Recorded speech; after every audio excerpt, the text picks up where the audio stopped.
Good Friday morning. It is August 31st, 2018. The very last day of August is here. It's Labor Day weekend, and I'm sure there's a lot of excitement and a lot of activities going on this weekend with it being a holiday weekend, a lot of cookouts and just all kinds of fun. And we have back with us today, we missed you last week, Sheriff Derek Palmer. It's good to be here. I think Jeremy took care of everything last week. I think so, yeah. We took a little mini vacation last week, getting out of town just a day or two, and my wife and I and family and went over to Pigeon Forge and went to Cades Cove and spent the day in Cades Cove and went over to Pigeon Forge on Saturday. And see any exotic animals? A few. I was surprised though at Cades Cove. Of course, it was hot last Friday, but while we were over there, I saw several coyotes over there. I've not seen any coyotes in a long time in Cades Cove, but we saw 3 or 4 over there that day. You know, I haven't been to Cades Cove in a long time. That's always a nice drive. Did you drive through it or bike through it? Or we drove. Horseback? I biked through Cades Cove one time. It's 11-mile loop for anybody that's not been there, and I swore if I could ever get my bicycle back to the campground, I was not going to do that again. And I was just typing in good morning. I typed in good mile. Oh, okay. Because you said the word mile. Right. Good morning. All right. So there we go. Yeah. So I've said good morning to our friends on Facebook. And before you arrived here, and well, while you were here, we had a gentleman named Gary that just wanted to basically he sees the YouTube videos out there where everybody's trying to make law enforcement look bad. Right. Gotcha. You right. know, and sometimes those stories are not true, and sometimes they get law enforcement at their worst. And he was talking about all the kind things, all the love he has been shown by our local law enforcement officers. Right.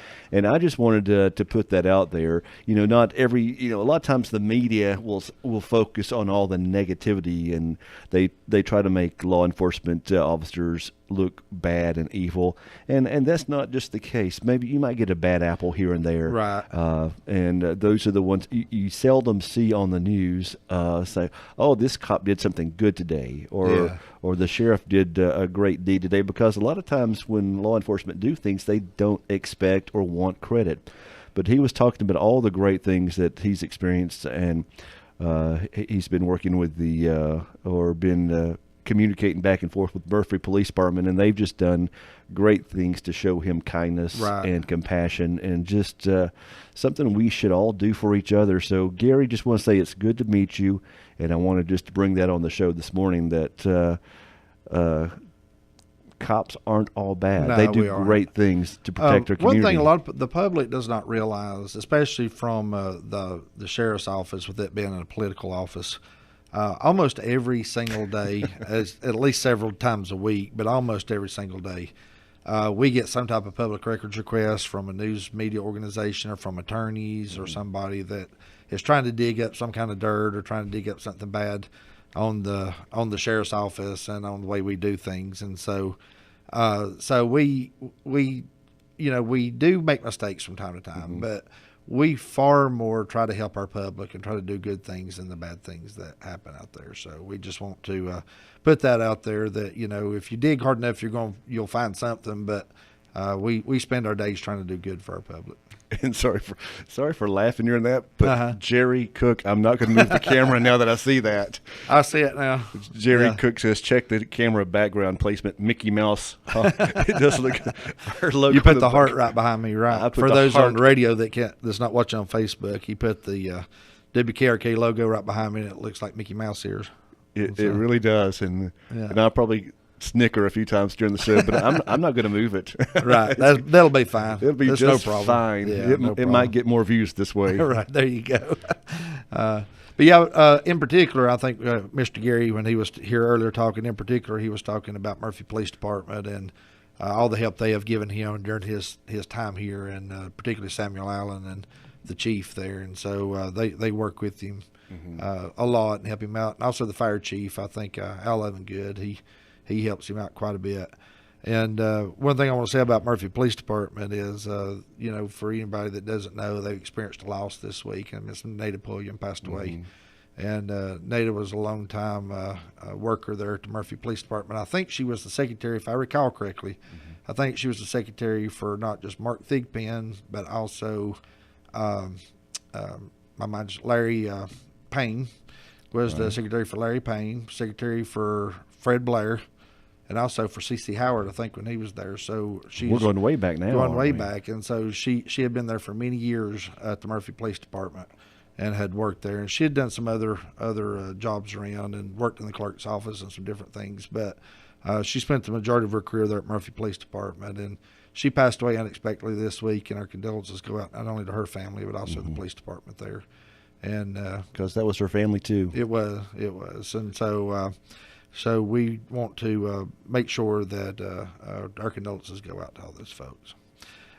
So we've not had a whole lot going on this week. One thing I do want to mention real quick, though, is one of the things that we did put out a press release this week was the fact we had an elderly couple that was missing, and a silver alert went out on those folks. And for those of you that may not have followed up on that, they were located in Tennessee.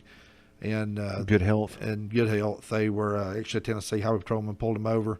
And what was so neat about that was when we put that silver alert out, and it's amazing how quickly that goes out, and how it goes to billboards, and how it goes to traffic overpasses, and goes to your phones and all those kind of things. But several hours after that went out, there was a citizen that was driving down the road that had gotten the silver alert, that got behind the vehicle and matched the tags and saw that it was the same vehicle we were looking for, and they were able to call 911 and get a Tennessee Highway Patrolman to pull them over. Very good. And to get them stopped. And it was an elderly couple, and I think they had some health issues, and they got turned around and gotten lost. And so we're able to get those folks back home and get them back reunited with their family. And so it was not a scheduled out-of-town trip. It's just they were just an elderly couple that just had some health issues that got lost. So they couldn't find their way back home, and so luckily by getting them located, they were able to get reunited with their family. And also the day after that, we had another missing person. That was a young man who also had some health issues, and just as soon as we was getting ready to put that out and put it in the computer system, he was located. He was wandering in a neighborhood, and someone had reported seeing him in their yard, and we got him reunited back. I think he was actually, I don't remember if he was from a group home or from just a neighborhood there, but he had some issues, and we were able to get those folks back home. So we've had a successful week in finding them and getting them returned. That's good. And I get probably 3 or 4 emails a day from the state missing. I think is that through the SBI that does the missing persons? It is. And most of them are on the East Coast from the state, and Raleigh and Wake Forest gets a lot, but it's very rare that I get Murphy or Cherokee County on there. So it's great to see that you guys are using that system and it's working, because it does go out to all the media outlets, and like you said, the billboards or the overpass things, people can get those tag numbers, get the kind of make and model of the car they're driving, and without communications like that, things may not end as well. Yeah. And we're looking at other alternatives, of trying to help, especially when we have missing persons and children that are missing, and Alzheimer's patients and those type of folks. This morning we actually met with a person who was doing a pitch on selling drones, and I know that you have a drone personally, and I've had the opportunity to fly it some and see how that operates. And so we're looking at from a law enforcement perspective of having a law enforcement drone and having one assigned to the sheriff's office. If there was a situation here last week, I think there was a person, I was reading a news article in Union County, South Carolina, that was wanted in North Carolina for some robberies, that got pulled over down there, and he wouldn't respond to the officers. It was dark, and they actually flew a drone up to the window to look in and saw that he had taken his own life in the traffic stop. And so there's 1,000 different utilizations for drones, and from searches to hunting lost persons to just checking things out that you don't want to put a human being in harm's way. There's a lot of different uses for that. So we're exploring that option at the sheriff's office and trying to see what would best fit our needs there. And hopefully we could use that in conjunction with our bloodhounds and canines and different things that we have there at the sheriff's office when we're tracking people to find them a little quicker and maybe a little safer. It's nice to have a great full toolbox. It is. When you're trying to work in the kind of work, and having the appropriate tools that can help not only end a situation quickly, but also to keep someone safe in that process. Right. Yeah. So, anything that we can have to put another tool in that toolbox is very important to us. And we obviously don't want to waste any county funds or county monies on toys. But we are looking at things that we could utilize to better the office and better our needs there. That would be another tool that we can help people. And I kind of look at it under the fact of that we're able to save one person, to save one life by the use of the tool, then it was well worth the purchase. Absolutely. Of getting that. So we're excited about that, and hopefully that'll be on the horizon in the near future. Very good. All right. Let's see. I was going to ask a question too, because I've noticed it, and I've had other people ask me too. I noticed when hearing the scanner, it makes a lot of garbled noises now. Is that the Viper channel, or is there an analog to digital conversion that happened? What's going on with that scanner frequency? Well, there's a lot of issues that we have with radio frequencies each and every day. What a lot of people don't realize is sometimes, well, not sometimes, a lot of times, when the FAA, or excuse me, the FCC, I was back on the drones, but when the FCC issues those frequencies and those two different agencies and different offices, sometimes those frequencies overlap. And Right. depending on weather, depending on the atmosphere, those type of things, sometimes someone else in another place, another state, even sometimes that's using that same frequency can overlap with your frequency and cause interference problems and cause those type of things. So if our frequency is issued to someone else, maybe they're using digital radios. It will, if it overlaps over our frequency, then you won't hear it in words. You will hear it in like computer chatter. Right. And so And that's what I've been noticing yeah. a lot of here lately. And so sometimes when you have those type of things, that's kind of what you're hearing is interference from other places. And we constantly have radio issues and radio problems, what we call them, with our office, and not just our office, but with the county. If you look at Fane Mountain, you look at Joanna, you look at all the towers around the county, we have a lot of towers up and a lot of frequencies that's being put out through there. So what we've been doing over the last couple of years, and we've been working with the courthouse, with the county manager about this, is trying to streamline some of those frequencies. And we're actually looking at some additional towers are going to go up in North Georgia and in western North Carolina out toward the Tennessee line. So once we get those up and get them utilized, we're actually looking at changing our radio system to where it works a lot like a cell phone system, to where instead of having to switch from tower to tower and frequency to frequency, an officer can just pick up the radio and it'll pick up the closest tower just like a cell phone would, and run off that tower. And so we're in the midst of doing those changes and making those type of changes. We're still a little ways away from it being complete. We're probably a year to year and a half away from being able to get that operational and get it working, because it does take time, it takes money, it takes resources to get those things accomplished. But we've been putting that in the works for about the last 2 years now, so hopefully in the next 18 months or so, we'll have that together, and some of those interference issues will clear up. All right, very good. Well, looks like you brought a slideshow. Well, I've been working on, a lot of people have asked me about the crime in Cherokee County, and kind of, I've made the statement before, and it's true that, when I took over in 2014, we were averaging about, I think it was 14,000 or 15,000 calls a year or something like that. Right. And last year, I think we were at just shy of 40,000. It was like 39,800 some calls last year that we responded to. And so, but the commissioners have requested, and a lot of the folks in the county asked, how does that break down to violent crime, to thefts, to different things, and how much is that as things you're responding to that you initiate yourself, and those kind of things. And so it's way too complicated, way too detailed to go over every single crime that's reported in Cherokee County, because that would take hours to go through every bit of that. But basically, I just got some demographic things and some stats here that I want to talk about a little bit today. And probably a little bit later on, I'm going to try to do it in I was shooting for the September 20th meeting for the commission board, but I think they've got a lot on that night, so it may be even November before I can do it. But I want to do a presentation with the commission board, a public presentation, so that people can actually see the true reality of what's going on out there.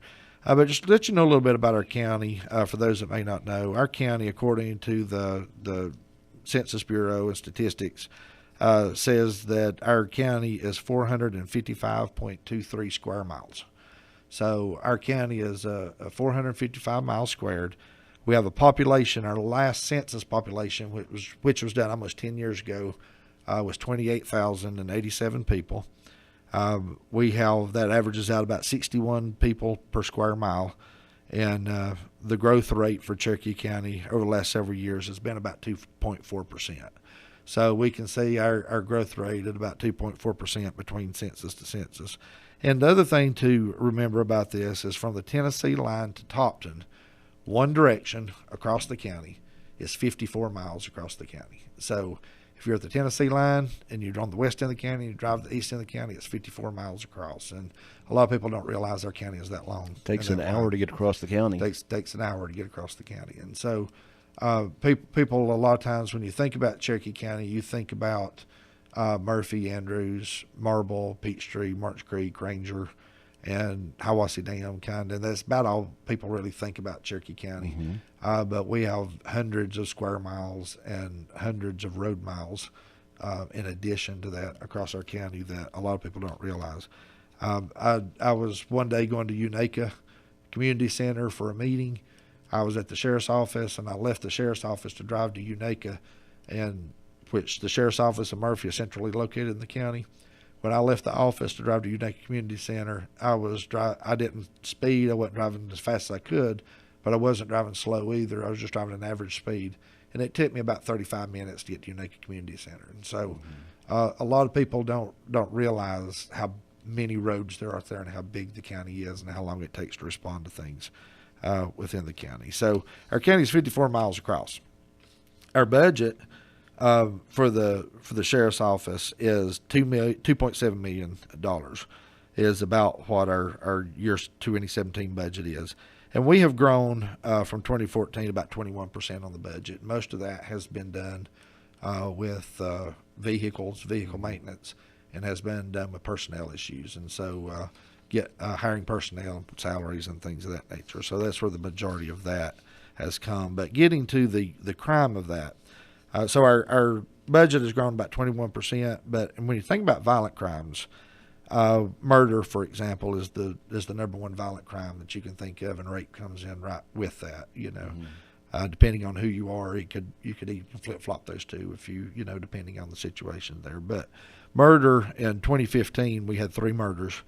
In 2016 we had 1 murder. In 2017 we had no murders. So you see the murder rate actually went down over the 3 years. In 2015 we had 18 rapes. 2016 we had 21 rapes, and in 2017 there were 7. So that actually went down over the course of 3 years. One thing that has went up, or 2 things that has been up in the violent crimes, one is robberies. We went from 2015 of 1 reported robbery to 2016 having 6 reported robberies. In 2017 had 13 reported robberies. Now, is there a difference between robbery and theft? Yes, there is. What is that difference? Robbery is when it is a personal interaction between a person, when you're actually taking it off a person, or there's a threat to a person, or taking it off the body of a person. That is robbery. When a theft is basically things like breaking in and stealing something where there's no one around. So robbery is more personal. It's more personal than theft. And we're going to talk about theft here in a minute too, but as far as violent crimes, robbery is considered a violent crime because it is actually a personal crime where you take property off of a person. And they can either be threat, intimidation, at gunpoint, or passing a note across the counter that it's going to hurt somebody or whatever. It can be a lot of different things, but it's taking the property off a person. And assaults along with that. Even though murder and rape has went down over the last 3 years, assaults have went up from 53 in 2015 to 78 in 2017. So the aggravated assaults, and these are aggravated assaults, or assaults that either result in injury or result as some type of violence, and not necessarily just pushing somebody or touching somebody, but it's assault with a weapon and things of those nature. So aggravated, that word adds the injury. Right. It adds a lot of those different components to that. It could fall under a lot of different kind of categories. And so when you hear things like robbery and assault, that does not necessarily mean that somebody put a gun in somebody's face or robbed a bank. Those are just saying that it was more of a personal type crime than it would be if it was just breaking into a house and stealing something. Okay. But when you think about property crimes in Cherokee County, I found this very interesting because one of the things I hear about property crimes and what people have to say, especially on the social media and on Facebook, is how out of control everything is and how the county is going crazy and all these type of things. But according to the number that I see here, property crimes have not changed a whole lot over the last several years. In 2015, we had 304 break-in and enterings. And 2016, it actually went up to 359. But in 2017, it declined back down to 345. So we actually went from a decline from 2016 to 17 in breaking and enterings. Property damage, vandalisms, property damage, all those kind of things is one of the property crimes that has went up. And it's went from 225 in 2015 to 258 in 2017. So property damage has went up. And like I say, that can be anything from vandalism to mailbox bashing to scratching someone's car with a key to, I mean, there's just all kinds of things that can fall under property damage. But one thing that has also went down is arson. And it was low in 2015 at 2, but in 2016 we had a rash of arsons that went up to 14 in 2016. But in 2017 that dropped back down to 4 again. So we're right there about the same as we were in 2015 with arsons. And motor vehicle thefts, that I know that's been a hot topic that everybody has been talking about here recently on social media. But really, motor vehicle thefts have went down over the last 3 years too. They're up from 2015. 2015 there was 30. But in 2016, we went to 52 motor vehicle thefts. And then in 2017, it dropped back down to 44. And so we are actually in a place now to where we're start seeing declines on a lot of these things. And it doesn't mean that next year won't go up or we don't know what will happen next year. But a lot of these things really depend upon the people that we have committing these crimes, whether they're incarcerated, whether they're in prison, whether they're out on bond or bail. A lot of those things play factors on how much of the motor vehicle thefts and property damages and arsons and all those kind of things we have.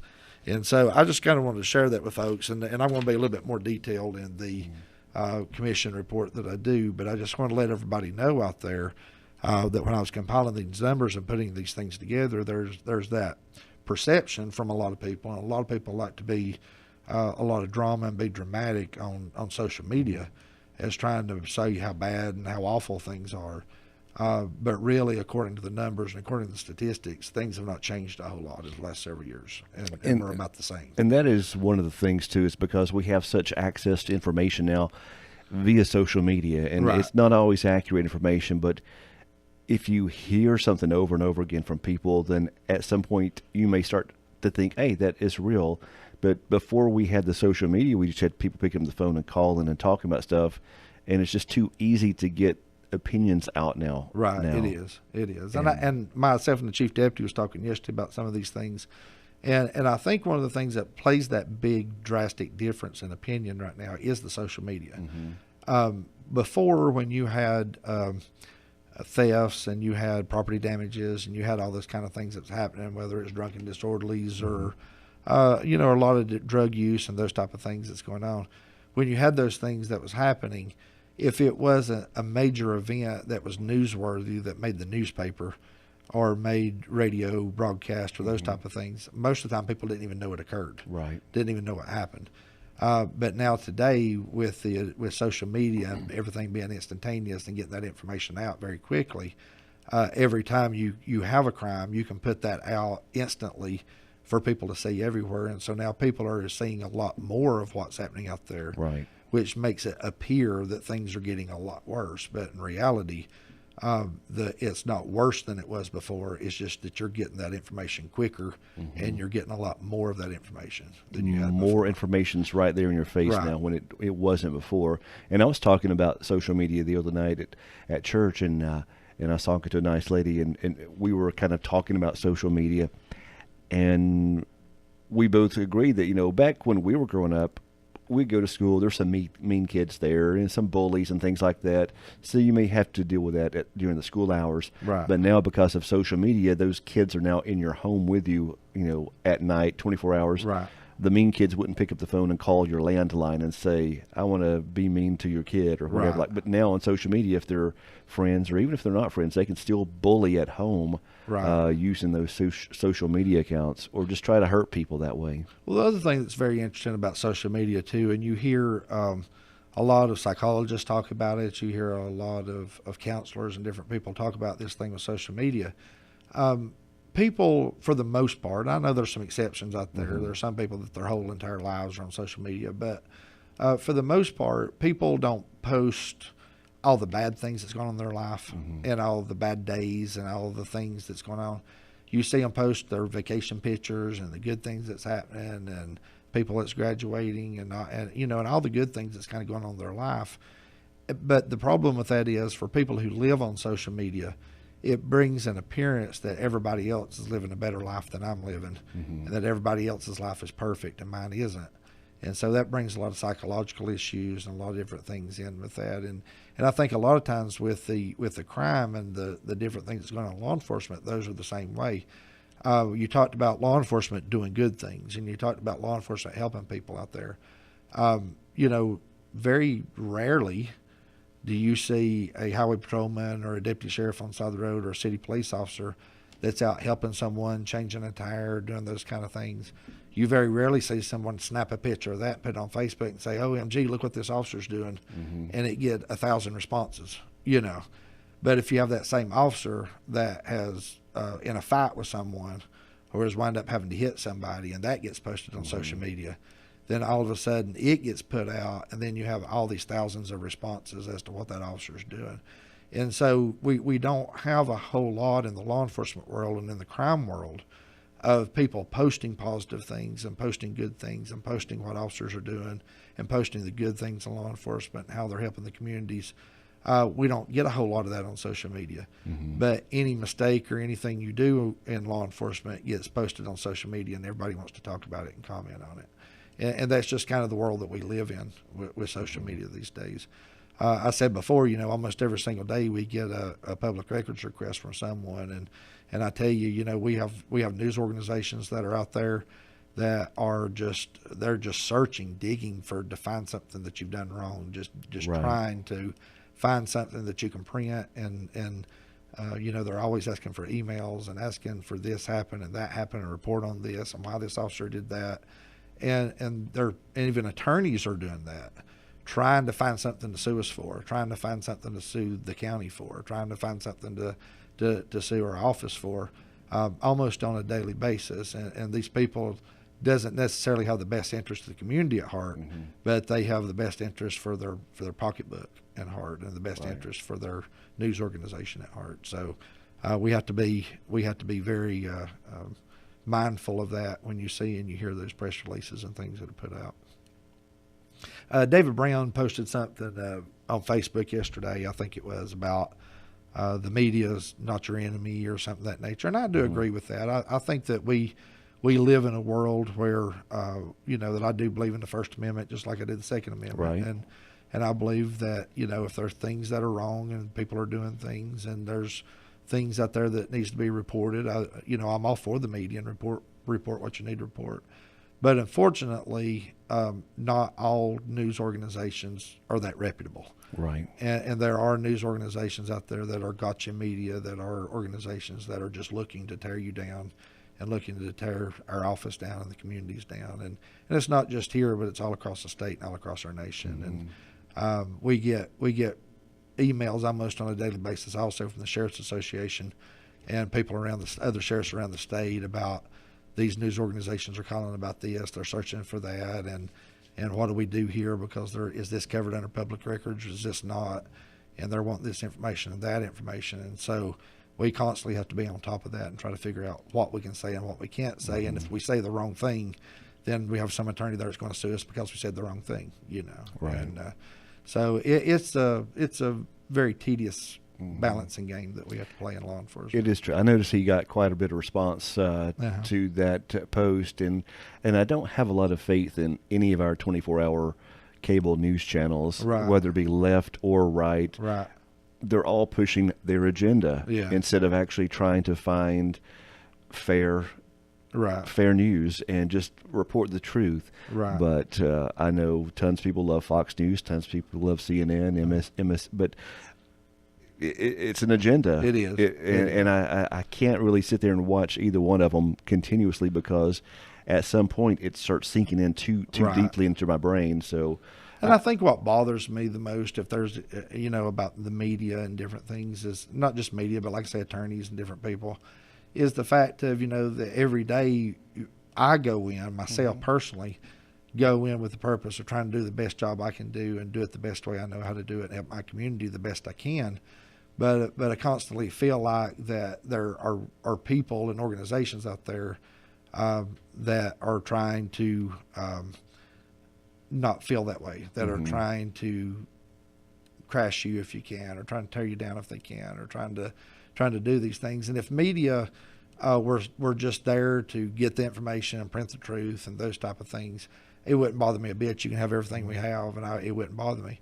But the problem is, especially with a lot of these 24-hour organizations and media across the state, is the fact of that you have to be very careful what you say, because if you say something, they take it out of context and they'll create a whole story around something you said, and it's you're always walking on eggshells and pins and needles around a lot of these organizations, because you just know that they're there to try to make you look bad in their papers and organizations. So it's a very fine line to try to walk. I think we all have a deep hunger just for the truth, Right. And if all media organizations would just be community service oriented, and Right. how can we help the community move forward, what a Yeah. great place we could live in if we didn't have all that conflict along with the community Yeah. service. And that's hopefully one thing that I try to keep in mind, is the community service aspect, and be hopefully a more reputable news organization, but than some of those 24-hour channels. Right. And when you talked about the 24-hour channels and some of these people out here,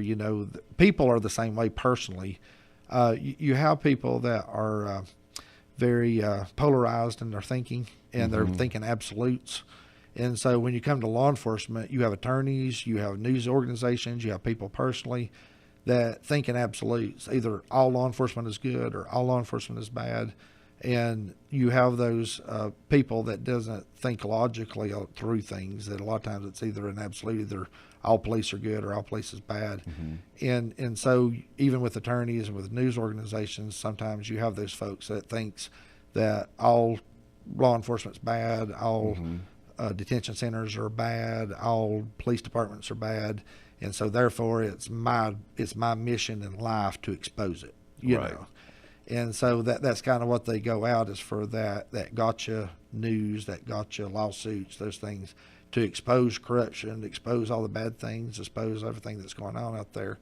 And I don't believe that. I don't believe that anything is all good or all bad except for God. He's the only thing that's all good. Absolutely. And Satan's all bad. That's only absolutes that are out there. So I don't believe in what we do in this world is all good or all bad. I think that we all have our days. We all try to do the best we can, but there are days we make mistakes. There are days we mess up, and there are days that we do things we shouldn't do. And but that's what Christianity is all about, is forgiveness and moving on. And I just wish everybody had that same type of attitude.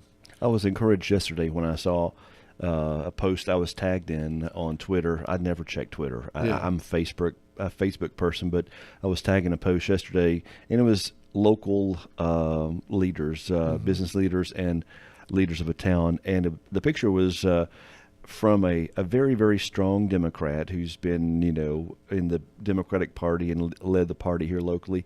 And it was a picture of him shaking hands with a town leader here and saying what a good job he was doing, had the best interest. So a strong Democrat was paying compliments to someone who was elected, who was a Republican, and it was the unity thing. Right. And he didn't say anything about Republican or Democrat, but I know both people. Right. So I knew that one person was Republican. And that's one thing that people have trouble seeing, is that a person doesn't have to be labeled by a party to be doing a good job and serving the community back. Well, I think as a nation, a lot of times we are a nation of labels.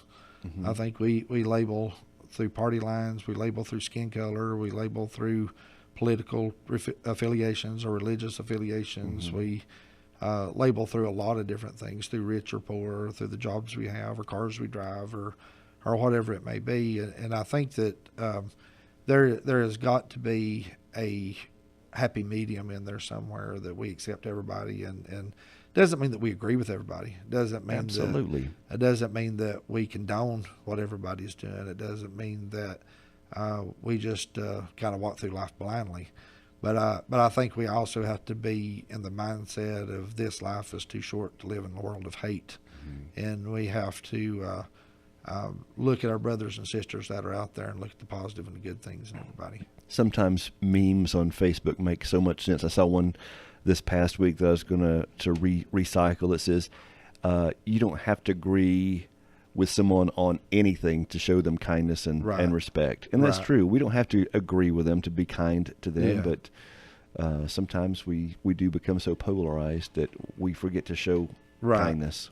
I posted a video here a while back on Facebook. I encourage everybody to go back and watch it if you haven't seen it. It was a speech that Trey Gowdy had done at a local university, and one of the things he had talked about on there is that his conservative attitude and issues and stuff. He had talked about his children going through college and having differences of opinions and seeing things differently. But one of the things that he said on there that I thought was very good was that they don't scream and yell and fuss and fight and argue about it, that they sometimes sit down and have conversations about it. And sometimes he asks them, why do you think the way you think, or why do you believe the way you think? And they have spirited debates about things. But he said, as far as the end of the day, we don't scream and yell about it or fight about it. They're still my children, I'm still their dad, and we're still a family. And I think that's the way that we need to look at things in life, is that even though we may disagree about things and may see things that need to be fixed or may be wrong, I think this world is too short to live in a world of hate. We need to absolutely start looking at the positive and the good things in each other and everybody. All right. I see our time is, way gone. Way gone. Anything else you want to close out with? No, I just do want to say, I said back in the re-election that one of the things that I was going to do in this next term, and I really hadn't started my second term yet, but one of the things I've already started doing since May was looking at revamping things and redoing things at the sheriff's office. One of the things that we've been concentrating on in the last 6 or 8 months is about the detention center and redoing some things over there. And I know a lot of rumors are flying about firing people and all this kind of stuff over there. But I will tell you this, is that we are making the appropriate changes that we need to make and doing the things that we need to do over there. And we want to make sure that our inmates are taken care of and treated fairly and decently. And that's the things that we're accomplishing and putting into effect. So I just want to let people know that I'm still following through with that and doing what I said I was going to do with it. And we're in the process of making changes, and we'll continue to make more changes. So hopefully, before it's all said and done and over with, we can get things on track over there and do what we need to do. All right, Sheriff. Thank you very All much. right. We appreciate you being with us. Thank you. Folks, you're tuned to 105.5 FM, 1320 AM, cable TV channel 25, worldwide at country.am. Also available on Alexa, Amazon's Alexa, and Google Home. Let's go ahead and slide that to stop the Facebook Live. And now we'll stop the